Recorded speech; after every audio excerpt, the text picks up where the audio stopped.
Okay, so then I want to. Okay, well, trying it this way. It says I'm live, and here we go. I'm gonna do it on share to the Love Lab.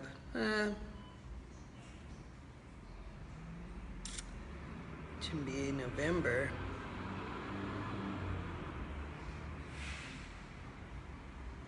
I'll do that. And there's Jeanette watching Wave. Bring them on the camera. Add. Here we go. Waiting for Jeanette. So I'm Heidi, and I am the extraordinary coach. Hey, hey, Hi, how are you? I'm good. How are you? I'm very well. Thanks for coming here today. Thanks for having me. I was just saying who I was. I'm Heidi and the Extraordinary Love Coach, and I'm doing these conversations with coaches from around the globe because being a coach, we know a lot of coaches, but people don't know us. They don't know how many types of coaches there are out here serving the world. Yeah. So I'd like to have you introduce yourself. Last time I saw you, you were basically a cancer coach, which I thought was Yeah. fascinating. Yeah. Yes. I have definitely opened up my world to really not just focusing on just cancer, but chronic disease in general. So, any kind of chronic disease, and not just the patient that's been diagnosed, but their caregivers and their family.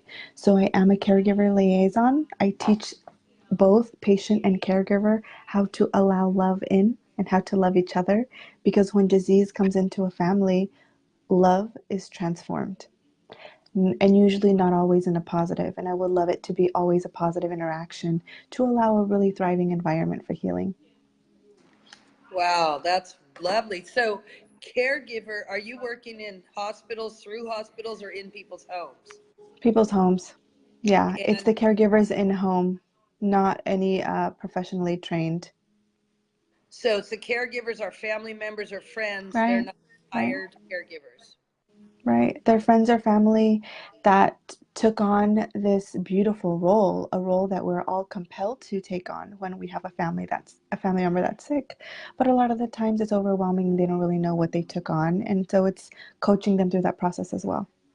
Wow. So you're coaching the person who's sick, and what type of and the caretaker. And I know it's Yeah. really hard to take care of someone who's sick. I know because I took care of my brother for a year when he Yeah. was almost dead. So it was so Mm, hard, the emotional stuff that we went through, and oh, it was hard. So I it's know on a hard. personal level, I won't take up the time to tell my story on that, but I'm wondering.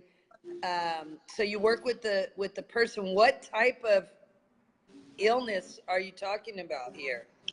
It's truly any chronic disease. Chronic disease is something that they're expected to have more than a year. Acute is anything under a year. They know it'll come and go. There's either like an acute surgery that can reverse whatever type of disease or disorder. So it's anything that lasts longer than a year. Wow. It's a Um, lifetime disease.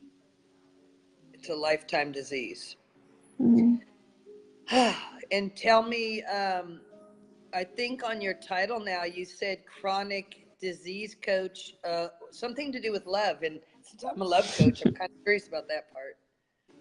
You're one of my favorite love coaches, by the way, Thank you. because you really know how to look and massage the words, massaging and giving them to clients so that they can then massage themselves with self-love and using those beautiful words together. And so I love that.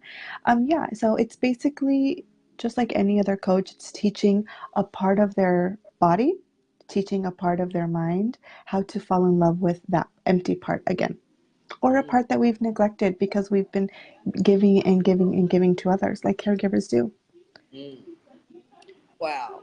And so do you see them separately, one on one? You see them in a group type of thing? How does that work? No, no, everything's separate just because sometimes we're not. don't feel comfortable sharing our woes with those that are sick, especially the caregivers. And there's a lot of guilt, self-guilt that they imply on themselves. And so it's really about separating them, letting them know this is a safe place and that they can truly feel like this is their sanctuary, to finally be able to see past that fog, because everything is just right here and it feels like a fog, and it's just letting that exhale happen. I gotta let the exhale happen. That just almost makes me cry to imagine you doing that.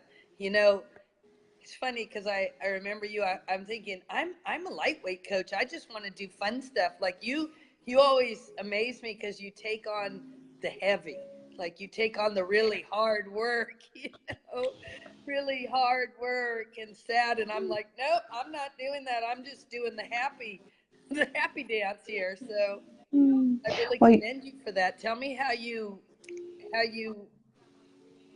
turn that around, that kind of energy that feels right. so heavy.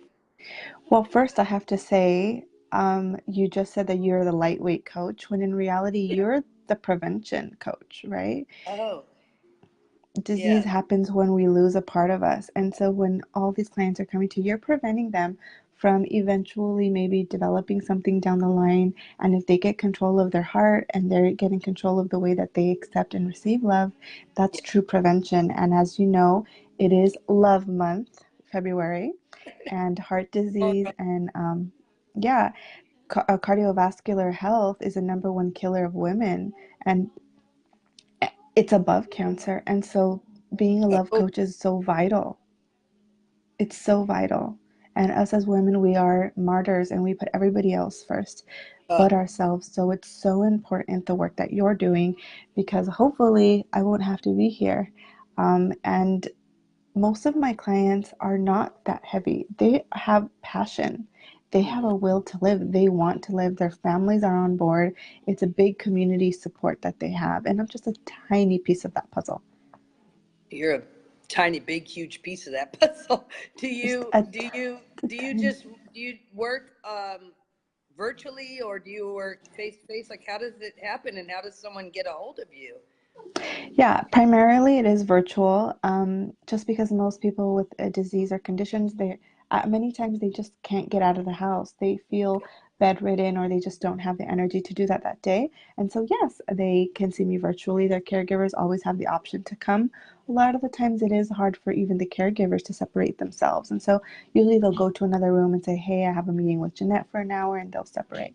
And so very flexible. My practice is in Newport Beach, California. If there's people nearby who would like to have this level of care and stop by, I'd be happy to have them. That's awesome. And Yeah.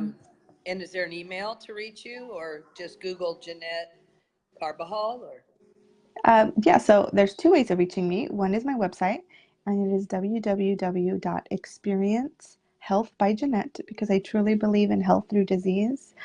Disease is something that you can have control of. I don't like to say reverse, but you can have control. And from that comes health and vitality through that. And then also, I have an Instagram that's called Experience Cancer Health. hmm, I'm And gonna. both places are great ways to reach me. I don't know if I'm on your Experience Cancer Health. Oh, Yeah, yeah, I have a or lot of really maybe great, that's Instagram, huh? yeah. Maybe I am. I seem to think I saw you doing some breast cancer stuff. Oh, so it wasn't breast cancer. So I started Yeah, the year focusing on breast health breast health. because, You're having yes, my breath. so, right, and you should. It's all about really knowing your body. And as women, I always say the breasts are one of the magical limbs that we're not born with. They grow as we need it and they kind of fluctuate. They get traumatized through seatbelts, car accidents, our bras. We smash them in a very unnormal way into sports bras. And so we Wow. use them and sometimes abuse them. And so you really need to know what is your normal, what is, if you still have menses, what is your menses normal, and compare them so that you can feel empowered by telling your doctor, this is not my normal, or this is my normal. Know your body. So, Yeah. Yeah. yeah. So there's with love, there's just a lot that has to do with awareness and coming to awareness. And I love idea about prevention, and you're there to catch them when they fall. But this prevention is really important. So love Yeah. has a lot to do with it, doesn't with healing, Yes. doesn't it? It does. I know I mentioned my brother earlier, and actually I can't believe he was so like walking around like a skeleton on his deathbed, but he's in love now, and that's really healing him more than he hasn't even been to the doctor for a while. He Yeah. got a girlfriend, so love really Aw. does heal. But It really does. what's so amazing, and I want to know, do you just work with women or everyone? No. Okay. Everybody who needs help finding the love through disease. Because all people have, maybe they don't want to hear this, but they have a masculine and a feminine side. So, we work with everybody. I mean, men are people too, right? That's Men kind of are cool. very strong people, and they need just as much support too. Yeah. So great. Is there anything else that you want to add or tell us about you and your love and your work? Um, Basically, the absence of love is hurt. And so if you feel hurt for any reason, then there's some love missing. And make sure you find Heidi or me. And so look for some love. Yeah. And my simplest definition of love is feels good. Oh yeah. It So feels real good. it feels real good. And we'll make sure to help you feel real good too, right, Jeanette? Yes. Yes, that's our goal for ourselves and first, because we're first and then you. And Yes. do you have are you just working like on a regular steady basis, or do you do groups? Are you offering anything in particular? Um, right. So I'm not offering any groups at this time. It is individual, just because most of the time the patient and the caretaker feel like a group already, and Right. I have very limited amount of time. So yeah, no groups. I'm not offering much. What I can offer, what I love to offer is once again breast health. We always talk about in October breast cancer awareness, and they have everything that's just dyed pink. I really want to push breast health all the time, all year long. So if any of your listeners or watchers want to get a breast map, so Oh, I created these breast maps where you put two slits on the side of a piece of paper, you put it against your breast, and you lie it there, and it shows you how to do a breast exam, and you draw on it every month where you feel lumps and bumps, once while you're menstruating and once 2 weeks later, so that you can see page by page in a binder what your normal is and what is not. It tells you to look at inverted nipples, peau d'orange, so orange peel type skin, different red flags that you want to make sure you address immediately. So if anybody wants that, I'll be happy to share that with your audience. that's great. I love that. That would be so Yeah, useful. I've never even thought of that. And I know, I mean, I'm old and I've been going to the doctor for years for my OBGYN, and they, yeah, check my breasts. And do you check them at home? I'm always like so guilty. No, I mean, I really don't know how. I go in circles, but I know it's easy. So just having your yes, little map yeah. helps So kind of like, that's such a great thing. That's awesome. yeah, Yeah. so Friday night for me is date night, and so before I go on a date with my significant other, I go on a date with myself, and that's how I take care of myself. So every Friday I do that. Now I'm starting to think, what else do you check on besides your Oh, breath? Kidding. oh, Yeah. stay tuned, stay tuned. Okay, Jeanette, nice talking to you. And I Likewise. am doing these calls, um, on a few times a month with coaches, Cool. and maybe you'll end up back on here because you keep evolving and growing, and so do I. But pretty sure we'll stick with the love part. Yes, it's All right. necessary and it's needed. I love you so Thank you, much. Heidi. I love you. Big Yeah, hearts to you. Bye no problem. bye. Bye.